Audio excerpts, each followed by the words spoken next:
Welcome to House Money with Corbin Matisse. Here we have real conversations with Texas real estate experts. You'll hear true stories about the market from the heart of Texas real estate. Let's go.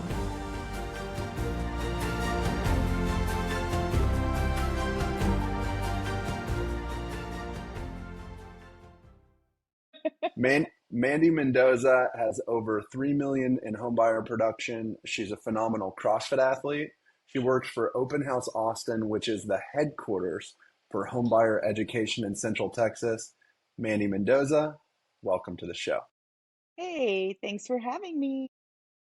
All right, so we do a lot of free work for our clients up front. That can lead realtors to sometimes feel overextended. Sometimes you show a lot of houses to someone or do a lot of work for them, and maybe they don't seem like they're progressing in their decision process. What mantras do you use as a realtor to get yourself through these feelings, maybe feelings of being overextended or like you're a little out over your skis? What mantras to use to get yourself through those periods? We're jumping right in. I love that question. I didn't expect anything less from you for the start of this podcast. So, thank you for that. Um, Mantras. Do I have mantras? Maybe I do, and I just don't recall them. But, to be honest, Corbin, I think I feel super fortunate with the clients I get to work with. I don't know if it's just the way that I structure my client professional relationships, the way Open House does, the way we attract clients. I don't often feel overworked or burnt out from clients, even when, yes, there's a lot of free work. And maybe it's because I don't see it that way, that there is a lot of lifting on the front end. I have had a couple conversations with people in passing about how, well, what exactly does an agent do? Like, you just open a door and get paid, and that's just not true.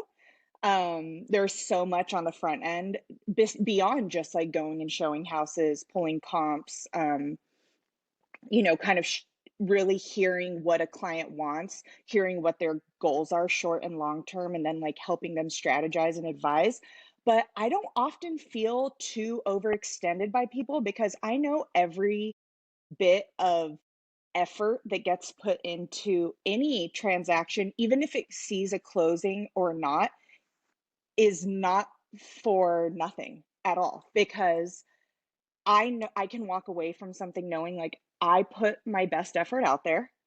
If it didn't close, it's a huge bummer, whether that was something I could have controlled, something they could have controlled, lending issues, whatever it may be. If I know I go out there and I do my best and I do what's in the best interest of my client, more often than not, I'm going to be rewarded later in some form, whether, and when I say rewarded, it's not like I don't like to sound so transactional, right? But something I know because I've experienced it, either this client or another is going to share my name with someone else and say, oh man, she was great, or she really helped us. It didn't work out, or whatever it may be. So I think I don't really look at it as doing free work for people if it doesn't make it to a close. The effort's always going for something, there's always something to gain from helping someone and putting their best interests at the forefront. Yeah, and I really liked your attitude on that. I think the first time you talked to me about your how you deal with that topic, it was on my mind because two other realtors were talking about it that day. And I was like, Mandy, you have to come to lunch and talk to these, these emerging realtors. People need to hear this. And so when we're working with home buyers, like sometimes I'll let them know because they assume that we're on salary or that we're just getting paid for being alive, and they don't know how, like first things first, we're working for free up front. We're working in 100% good faith until we go all the way through to a closing with them. But they don't, they that doesn't mean anything. But I just want them to know that that we're working for free up front, and no hard feelings about it or anything like that. But I think that sometimes just saying it kind of solves the problem. But new realtors are like scared to, it seems like they're scared to say it. And so, Yeah. you know, that leaves them on their own trying to figure out how to deal with that anxiety of like just being like, okay, I'll show you 5 more houses now that you've seen 45 houses and I haven't mentioned to you that I'm not getting paid for this. Like, I wanted you to kind of give some coaching to them on how to deal with that if they were going to deal with it on their own, and if they were not going to mention it to their client, you know, what would they do? And I was really impressed with you that day. Like, you moved me Oh, by saying like, hey, look, I'm putting good energy out there. I'm serving people. Um, if I'm doing that, I'm doing the right thing. And like, I was moved by it. And so I wanted you to share that with everybody. I think that'll make a huge difference for people. oh, thanks. I was hoping to be eloquent. Like when I remember when we had this conversation and I was, thanks for saying that I moved you. It means a lot to me. Also, when I first got into the business, I used to be in hospitality and I loved serving people too. I served people then. I remember one of the best compliments I ever received from one of a manager for a restaurant I worked at. He told me, "You have a heart of service. Like it's just clear." And I never took that lightly. And it's no matter what I do, I also manage my own Airbnbs for the homes that I own. And in my business, that's the forefront, plain and simple. When I start with a heart of service in everything that I do, everything's okay. And I know that. I was going to say, with that said, my very first mentor, when I joined, like got into the real estate industry, I was in the process of getting my licensing and whatnot. And he told me, he said, you know what, real estate is, yes, be great with people. It's maybe 50% relationships. It's also 50% knowing your contracts. And he gave me really valuable advice for a new agent. He said, try to have a year's worth of living expenses saved. Um, or don't be too proud to have like a bridge job or a side hustle of some sort. I am of the mindset that everyone should have multiple streams of income anyways.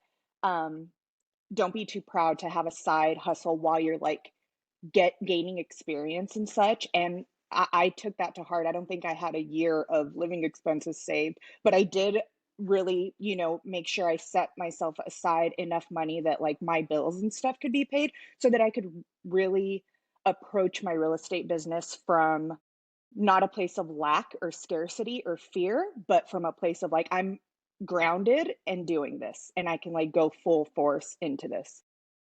Yeah, that's amazing. I get what you're saying. So it's like you don't, you're not so thirsty for a commission that you can't keep your client as the focus instead of like, God, I really need to get paid on this. Yeah. Uh, and so you can just Yeah. like continue to hang out with them. And I've said it to you before that when you refer, you know, we've worked together for years now. When you send us a client, like we know that that person's buying a house and that we know a couple things. We know for sure that person's buying a house. We know for sure that you guys are already best friends, and we know that it's going to have a slightly higher than normal close rate, meaning like percentage of the people that end up getting their keys. So that's why we love working with you. But some of the I think those things that you mentioned on the topic of serving up front for free are the things that cause all those other outcomes, like cause the higher conversion rate, cause the close relationship when you get them, cause the person already being decided on buying a house. Like those things may be the reason for all that, and I am finding that out right now. Are you? So yeah, I mean, I'd never put those two together, but we hadn't talked about the topic until then. So you work at Open House Austin. I consider it the headquarters for first-time homebuyer education in Central Texas. Um, Thank you. that's my opinion on the topic, but you know, I did a podcast with your founder, Steph Douglas, and you know, she has an education background. It all came together for me on that podcast. Also, the reason why you guys educate first-time homebuyers is because she's an educator. So I have a couple of questions on this topic, but what trends have you seen with first-time homebuyers recently? So I think that you guys are focused on that avatar more than anybody else. Have you seen any trends with first-time home buyers in Austin or Central Texas in the past 12 months or so? Sure. Great question. Love Steph. Very, without even, I don't know, I'll get into that later. Open house and her founding it and like the drive that she has to like, and commitment to educate. And really, the word I think that like education falls under is empower buyers, first timers, second timers. In this market, we're also having a huge success with sellers now because a lot of people are first time sellers, you know. That's I think a market that often isn't talked about either, and we're now assisting them as well. But as it relates to first time buyers, at least as long as I've been an agent, I've only been an agent for 5 years, and I've met people, you know, lots of realtors who start a conversation with, I've been doing this for 20, 25 years. I'm like, that's great, that's awesome. I've been doing this for 5 years. I think I have had a lot of experience and different buyers that have crossed my desk, so to speak. But as it pertains to first time home buyers, what I've seen in the last 2 years, probably about, is while there is still that kind of fear based narrative in the media or in the headlines and the interest rates and whatever it may be, the economy's crashing, all this stuff is very like, it can push people away if they like read into it too much. But for me personally, and for the first time home buyers that I'm helping, I it has been the first time since I've been an agent that it's been a more buyer friendly market. Now, of course, there's always sellers, right, who don't have to sell. Maybe they're sitting on a ton of equity. Maybe they own their house outright and they can afford to hold and not be as flexible in their selling with, depending on if the buyer's buying their home. But for the most part, if a person's putting their house on the market to sell, it's because they need to sell for whatever reason. And this alone gives buyers more leverage than they've ever had before, whether that means a seller is willing to drop the price, um, do one of your favorite tools, contribute money to buy down their interest rate, which really saves them more money in the long term, right? I'm sure you'd agree with me on that. And or do repairs to the home to like really get them a home that is in much more solid condition. And same with builders. If a first time home buyer is buying from a new construction company, there's so many more incentives available to them that can help them get into a very sound home without being stretched beyond their means, which when you buy with the mindset of not being stretched beyond your means, you're already creating space and opportunity for your future self to buy again, I think. The buyers I've helped in the last few years, I have been moved every time that they close because I'm just like, oh my God, you got in at a great time. This is like the time for buyers, you know? And it's been a time for sellers since I could remember. So it's very exciting. And so we all know that first-time home buyers would benefit from more education. Like Mm. that goes without saying. And everyone knows that it's a good strategy to meet new clients is to offer education. And if those things are true, I asked Steph the same question. Why have more teams in Austin not created systems for first-time homebuyer education? Um, I think, I don't know if, I can't remember what Steph's answer, but, and this answer just kind of came to me right now. And I think it circles back to your first question. People don't want to do a heavy lift for free. They just don't. They don't want they people want immediacy, I think. And I think a lot of agents want immediacy. They want like instant gratification. I put in the effort, the output comes to me. And educating and taking the time to educate and nurture and build a relationship with first time homebuyers, it arguably may need a little more hand holding than a more seasoned buyer, second, third time. I've even helped second, third time buyers who are like, I don't know, my realtor just told me to sign and that's what I did. You know, they just told me to sign the papers. So I actually don't really know exactly what this process is about. I think probably more brokerages don't do that because of that reason. Yeah, That would be my guess. that's a great point. Like that might be like, why else would you not? You know, because if everyone knows it's the right thing to do and it's what's needed, why would you not do it? So Although I have seen a few more advertisements, I think, on social media of more agents. And I'm not going to say that they copied Open House, but I know that they follow Open House and have started offering their own versions of how to buy a house in Austin. And you know what? I'm of the belief that there's enough for everyone to go around, and most ideas in the modern world are borrowed ideas and just like redone somehow. Everyone puts their own spin on it, so not one thing is the same. So more power to everyone. There's plenty to go around for everyone. so that's an interesting topic. Like, so you and I met at in CrossFit at Strive CrossFit or Strive Strength and Conditioning in Bastrop, which is an amazing fitness facility. I think it's Definitely. overpowered for Bastrop County. It's like it would be almost overpowered for Austin. I agree. Um, so I have a follow-up question, but the important elements of CrossFit, like functional fitness, right? Like you should do natural compound body movements at a high intensity and vary those things. Um, like so to get general physical preparedness in CrossFit, Mhm. they call it GPP. I didn't know that. Now I love that's this. now that's everywhere. Now like everything's functional fitness. Like Hmm. everything is CrossFit now, if you haven't noticed. So, like, they're, the best ideas, you can't keep them a secret. Everyone will eventually adopt them. That's what's happening to Open House.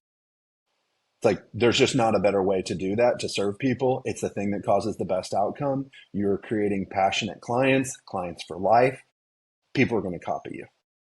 Like, everything's going to become Open House, how to buy a house in Austin. If people are paying attention, if other brokerages are paying attention. What role has fitness and athletics played in your career as a realtor?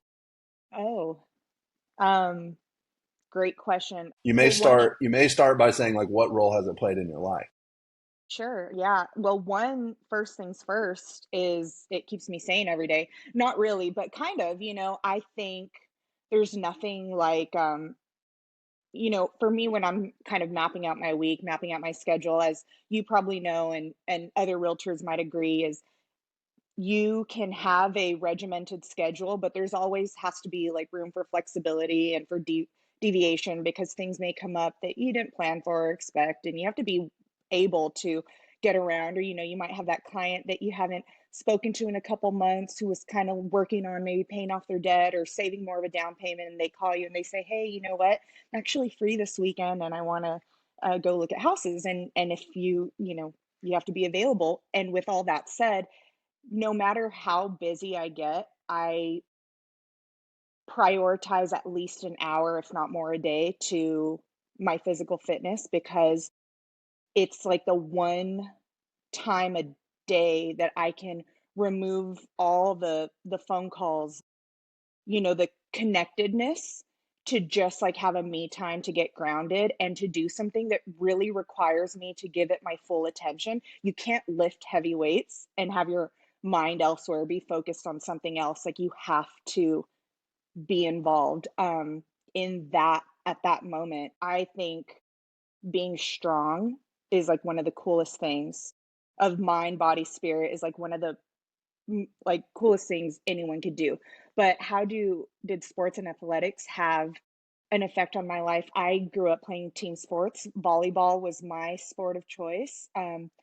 I actually just did a beach volleyball league with one of our gals at Open House, our director of everything, Katie. She invited me to join a beach volleyball league, and it was the first one I had done in a while, and it brought me so much joy just to go out there every Thursday and hit a ball around. And it was a lot of fun. But I grew up playing team sports, and I was just having this conversation with someone the other day, how if you have the opportunity as a young person throughout the course of your life to like be on a team sport, where beyond just playing, you're training together, you're conditioning together, you're like, for you know I, you're putting yourself through the ringer together, and then you're coming out on top, and then you like look at all the hard work that you did and then you go and you play the game and as a team you win is just something that I think everyone in the world needs to experience in some way because I had a coach, she was incredible. She always used to say, "You're only as strong as your weakest link." And like you have to your team could be so good, but if you have someone who kind of like needs a little like help and nudging along, like bring them along, lift them, carry them until they can carry themselves. Like you have to. And I think those lessons that I learned playing sports and training um, have stood with me forever. And as it pertains to, I didn't understand it then in my late teen years, the importance of strength training along whatever physical activity you wanted to do. I think some people see it as like one or the other, and that's probably where CrossFit got its name. I love that it's the intersectionality of strength training and conditioning and like physical, like doing movements that are I don't even know what I'm saying, but I think you know what I'm talking about. It's not just picking up a weight and putting it down. It's like you're putting together all these different movements while picking up the weight and putting it down. And um I don't know, there's something about it that I it's the only type of exercise routine or whatever what have you that I am like, this is this is awesome. Like I love pushing my limits. I love knowing what I can do um in the gym and outside of the gym. So I think it's very cool. But strength training for me as of recent, I realize like as I grow up and I want to continue doing things like, I have nephews that are very important to me and I want to like be able to be young and do things with them and be active and I want to be able to just like for the rest of my life, like get up off the ground and pick things up and do like your normal tasks. You have to strength train to do that, honestly. So that's kind of where I'm at. Every functional fitness facility owner is really going to love this. You're talking about how it's the intersection of um, strength and endurance. In the CrossFit Level 1 certification, they talk about the 10 elements of CrossFit. I brought it up here while you were talking about it. So it's cardiovascular and respiratory endurance, stamina, strength, flexibility, power, speed, coordination, agility, balance, and accuracy. And those are the 10 elements and if you think about the movements that are done there and you put all of those together and you end up in the middle or with a higher than normal ability in those 10 areas. And CrossFit athletes are, you just end up moving really naturally and being the best version of a human machine possible. So, anyway, love that. I love it. I could talk about this all day. You said Yeah, stamina. I wanted to say something on that real quick too, because it pertains to my growing, being an athlete and how that's affected my life. Stamina. And it applies to real estate and it applies to how we open this conversation, people doing things for free. You need to have stamina in this industry, plain and simple. And the same coach that I adored, she used to say, we may not be the best, we may not be the best team out there, but I will tell you one thing: we are going to out stamina any team that we play, and because of that, we're going to win. And guess what? We did all of the time, like at least the teams that we competed against, because we were so conditioned and had so much mental grit and stamina to withhold, when you're at a game 5 of a really tight, grueling volleyball match and you're tired and you're like, I can't jump anymore, I can't dive anymore, I can't do all those things anymore. We were like, oh, we're doing all right, we're okay. So I feel like the same concept applies, especially in real estate. You have to have stamina for sure. the result that I've seen in you and our years working together is that it gives you the outcome for you is that it's really tough to get you in a position where you don't have poise. So poise is something I think is amazing quality in business, but like I think that it carries over into your personal life also. It's just you never like I haven't really seen you stress, and you definitely don't show your clients that. And so what that leaves them with is feeling well guided and safe throughout their transaction. Definitely the most expensive thing they're ever going to buy is their house. I mean, I guess some people might buy companies or make big stock investments or whatever, Sure. but for the most part, it's the biggest transaction people are going to do. They don't want their realtor scared about how things are going to go. And you just seem to have a ton of poise and composure as you move through the transactions. And maybe you are impacted or fatigued. You definitely aren't showing it. So I think that's something to mention. And if I were shopping for a realtor, that would definitely be a trait I'd want. Oh, thank you. Talk to me about what it's like working at open house. I know you kind of, it sounds like you could talk about that topic for a while and you almost went into it earlier. So I wanted to give you that opportunity now. You guys have a very close knit team, an amazing culture. I think you're delivering a great service to home buyers and sellers in Austin. And so talk to me about open house and what your thoughts are about the team right now. Oh gosh, I love everyone there. Um, I when I got into real estate, I was kind of like a lone wolf agent. I was shooting from the hip. I just joined a brokerage. I needed to be onboarded quickly. I got my license and I had my first client. And I was like, I need to have a broker. So I figured it out at the time. And I remember I was working as a loan agent under this brokerage, and I was working with seasoned agents because that's mostly who worked at this brokerage, is people who had done this for a while and just kind of needed a place to hang their license, right? They didn't need someone to tell them what to do. They were just like, but for me, that's where I landed at that time. And it was a great experience and forced me to, learn, put my head down and like teach myself and ask for help when I needed it about how to be a realtor. And while I was doing that, I remember thinking, I had just gotten out of the service industry, hospitality industry, which has my heart, and probably where I learned how to maintain composure. Because when you're working at a busy restaurant and you have reservations piling up and you have patrons spending good money on good food and drinks and expect a high level experience, and your restaurant is operating as if it's operating as it should, as a well-oiled machine, you are in the weeds and you have to be cool as a cucumber and you have to get through it and like push out the service and experience that the people are paying for. So with that said, that's probably where that comes from. But as it pertains to open house, I was working at this brokerage and I was looking and I'm just like, I work in the service industry, and one thing I noticed about the service industry is that there's not a retirement plan for most people who work in the service industry. And most people that I worked with didn't have plans for buying real estate. At that point, I had bought my first house and I had seen how it became a tool for me to use it to eliminate or significantly reduce my mortgage while offering someone a reduced rent, because I was like renting rooms out to friends or someone who needed it.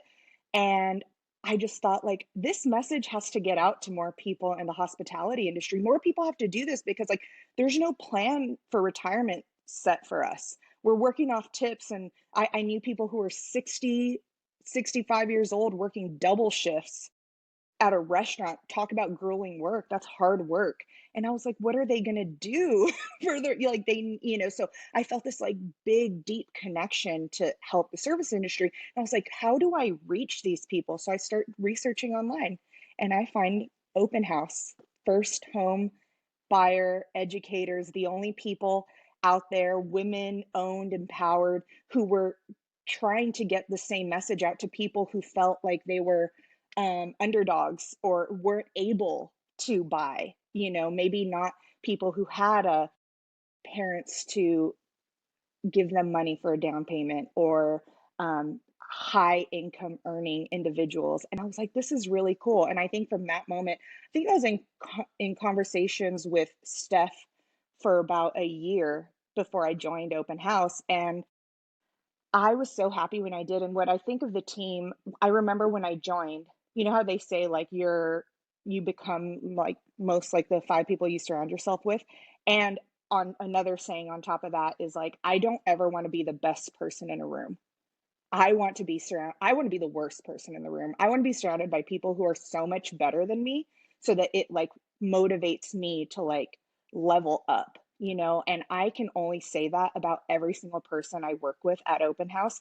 Like, I feel I have become so much better as an agent and knowledgeable to contracts and things that affect being a realtor and being a advisor to people who trust us just because of people in the room. Like Steph, powerhouse, love her to death. She's just like, we stamina, we forge ahead, and we like don't falter when there is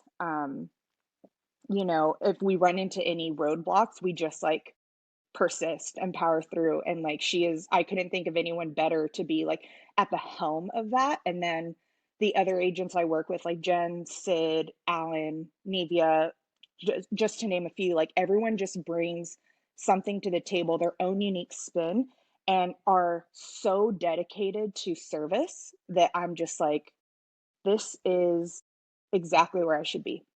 So, Yeah. yeah. You're definitely on the right team.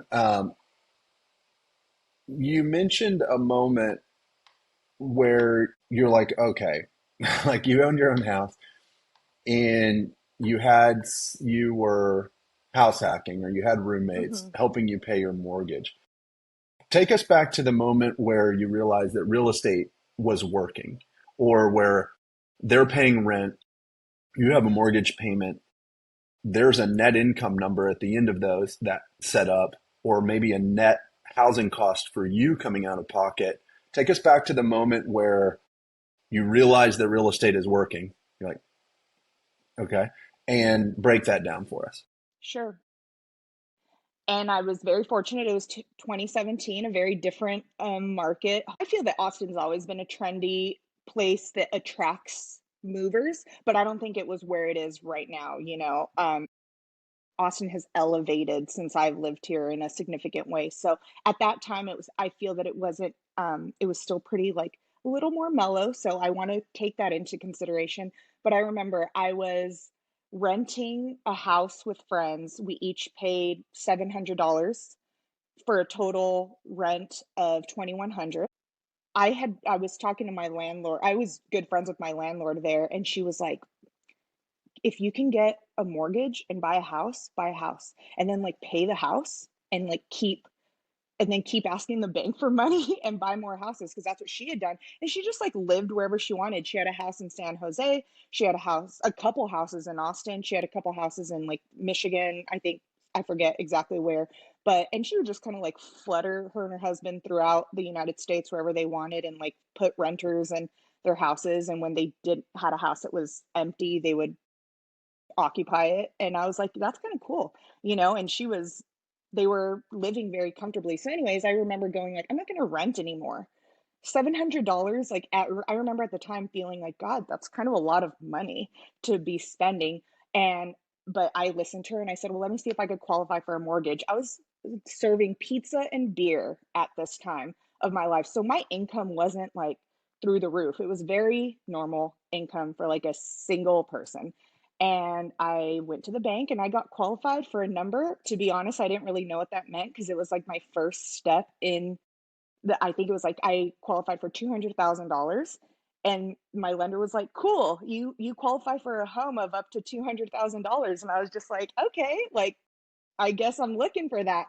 And then as I started looking, I started realizing that for Austin standards, I was in the lower price price point, right? So I didn't cry or whine that I couldn't buy my dream house with my whole $200,000 pre-approval letter. I just found what I could, and I actually looked into it and I thought, I'm going to buy as like affordably as I can in the location as close to I want to be as close to downtown because that's where I worked and like did most of my stuff. I want to be as close to that as possible. So that's the 3 bedroom 2 bath house, as close as possible in this budget, as affordably as I can. Even if it's ugly, I can make anything beautiful. I know that about myself. I'm going to do it. And sure enough, I found a house and bought it. I remember my mortgage is still $1,300. And that was like, oh my gosh, this is a big jump. I'm going from 700 to $1,300. This is insane. the house needed a little work, put some work into the house with my partner at that time. And we were like, well, we can live in the primary and most of the time and share the communal space. We've had roommates up to now. Let's rent the spare bedroom out to people. So we started renting the spare bedroom out to people, and we were cutting our mortgage in half. And it was like, oh, we're paying what we used to pay. So it was super easy. And then as time went on, I started renting a room out on Airbnb because it just seemed easier and less commitment to people, having people there full time. And now I'm covering my mortgage, and I'm not only covering it, I'm making money some months. And I was just like, man, I don't have a mortgage anymore. And then I was able to like really fast track saving. And after a couple years, I was like, I'm ready to do this again. How about this house now? Because $1,300, I could put a renter in here for under market value, still cover my costs, still offer someone relative affordable rent, and go buy another house and do the same thing. And that's what I did. And I have not paid a mortgage since 2017. That's amazing. I know that there's a moment because so I have a tenant in my house, and you and I've talked about this property in Tahitian and have worked on it Uh-huh. together. I Yeah. think you and I worked on it like before I was ready to move out, and to be honest, like before I had another place to go to, new house to purchase, new house to move into. You But it should was do something this. I That's knew okay. it was something I knew I needed to do, and I was just trying to push the envelope. Well, we got all the details worked out, and I just like one of the month, maybe month two or month three, I realized like, oh, like when the first rolls around, like you're used to paying your mortgage, I just realized like, oh, I have this automated. Like it comes out automatically of this bank account that I set up for the rental property. The tenant is automatically wiring money into that account every month. This house is handled. Like I never have to think about this again. I mean, as long as the tenant's there. And she's like, asking me, how many years can I sign the lease for? Forever. Right. And so that was an awesome moment for me to realize, like, oh man, this house is handled. I wanted to see if that had happened for you, and it sounds like it's happened a couple times. So that's an I hope amazing it story. happens again soon. What's that? uh that feeling, that it goes back to like the word I feel is empowerment. um Depending on how individuals structure their home purchases, what their individual goals are, some people are just like, I want to buy a house and I want to live in it. They're completely okay paying for it themselves and working and coming home or whatever it is that they do. But I don't know, for me there's just something so empowering about being able to have someone else pay your mortgage and in a way that is sustainable. I even with my Airbnbs, I purposely do not price as high as I can because I don't ever want to be the like highest dollar in the neighborhood. I always want to stay booked. I always want to stay rented. So that means maybe offering a slightly lower price to ensure that people come in, and then when they show up, they're like, the value for what you're charging is unreal. And I'm just like, that's exactly what I want it to be. I want you to feel like every one of your dollars is worth it that you spend. So, Well, that probably explains why you've been so successful and why you can kind of touch some bigger goals that I think others would maybe be scared sharing with people. If you don't have to do it, but I think that it's a powerful thing to put it out there. You shared with me a really big goal at the beginning of this year. I'd love for you to create that here. Talk to me about your goal for this year or goals for this year. well, my goal, I have kind of a shorter, more likely achievable goal for this year, and a larger, still possibly achievable goal if I get my taxes done, which it's really a headache over here for me. I'm just not a person who likes to do stuff like that. So, but I So know what I have is, so to. tell us, what is it? What Okay. is it? What's the My goal? so my short-term goal is to add a second dwelling to my home in Bastrop, um, because that's why I bought that house. It has the location and the lot size to accommodate a second dwelling, and anything that adds usable space to that area is, I mean, an income potentially generating income. I want to do that. So that's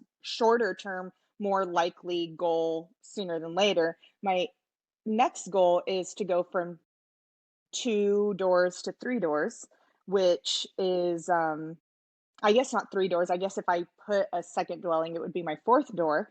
But I really want a another house in.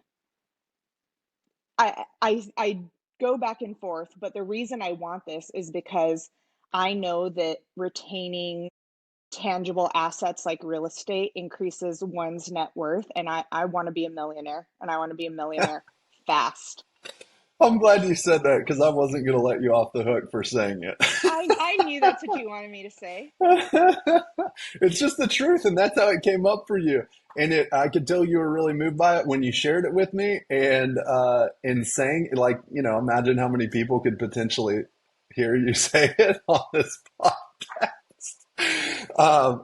I think that it helps, and so that was really cool. I can't think of any other agents that have told me that in the past 3 years. So happy to hear it. Now, we have some amazing partners that are up to big things, but it was an honor for you to share that goal with me. And so I just wanted you to create it again here. That's very No, cool. yeah, the more I speak it, the more likely it'll become true. And for us, we know what that means. It's like if you have 3 houses at 350, you've accomplished the goal. So I mean, in terms of asset size, you'd subtract if you wanted if you wanted to say, I want that in net worth, and you'd subtract debt from it, and maybe you need more houses to accomplish it. But in our business, that's not out of reach. It's like pretty easy. You could put a number of properties on that and just hit that goal within a pretty short timeline. So especially anyway, if someone else is paying your mortgage or helping you pay your mortgage. 100%. You essentially are just creating assets, and someone else is benefiting from and carrying the cost of the asset for you. You move on to the next thing, create another thing, create another opportunity for someone for housing. And so it's just like a business that we get to use leverage for. And, obviously my side of the business is the leverage that people use to accomplish it. So definitely in reach. Well, Mandy, I want to thank you so much for coming on today. It's been an absolute pleasure. I've always loved working with you, and we're looking forward to working with you for years to come. It's been such an honor to meet your teammates at Open House, and it was really great today. Thank you so much. Yeah, thanks for inviting me. It was a lot of fun. All right, Mandy, we'll talk soon. Take care. Bye. If we already know each other, thanks for dropping by. If you're a first-time listener, then we'd love to hear what you think. Please follow wherever you're listening and consider leaving a 5-star review so that more awesome people like you can find our content. To learn more about loan options with Corbin, visit MatisseMortgage.com and click free phone consultation. Take care, and we'll see you next time on House Money with Corbin Matisse.